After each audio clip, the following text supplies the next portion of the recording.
Emperor supposedly set Rome on fire and watched it fire, failing and singing. I mean, that's the legend at least. Now, the Golden House, a magnificent 80 acres villa, is built in the center of the city, and we're just steps away from the downtown of ancient Rome, the Roman Forum. It was built here after a fire in 64 AD that devastated 1/3 of the city, burning for 6 days straight. You know, Nero took the whole area for himself after the fire. He confiscated it, and a lake was created here. Luxurious palaces were built on most of the hilltops around us. There were some bizarre things like miniature villages on the slopes around the lake, giving an optical illusion. The lake was as large as the sea. There's a park with exotic animals, a 1-mile-long colonnade, and a 35-meter high, 114 feet bronze statue representing Nero himself as the sun god, with a Kronos and razor on the head, just like the Statue of Liberty in New York City. That was the famous Colossus of Nero. The statue is called the Colossus because it's supposed to be a reminder of the Colossus of Rhodes, which is one of the 7 wonders of the ancient world, as you maybe remember. You know, 35 meters, I have to say 3/4 of the height of the Colosseum, it's 48 meters. It originally stood, we see the bell tower on the top of the hill, next to a waterfall.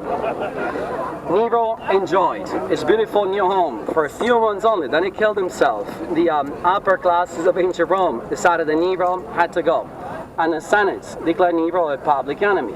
I mean, at that point, anybody could have killed him. So he stabbed himself to death in the home of one of his slaves where he was hiding.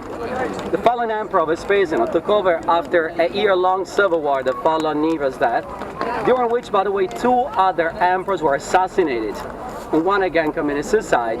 Vespasian decided to return, this part of the city back to all the Roman citizens for public use.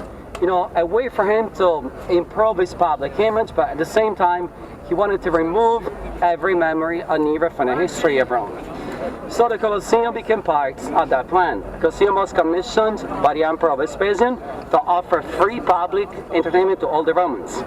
And nobody will ever have to pay admission to get into the Colosseum until 1997, when they started charging the entrance fee for the first time. I mean, that's a fact. The area was completely transformed. The lake was drained. The Golden House and Nero, literally disappeared. Vespasian had 20,000 men, a really large workforce, working night and day, non-stop, from 4 different construction sites at the same time, and laid the foundations in the lake bed to also save time, it seems, even though the scenic run of a lake bed might not be the ideal place to build such a heavy structure.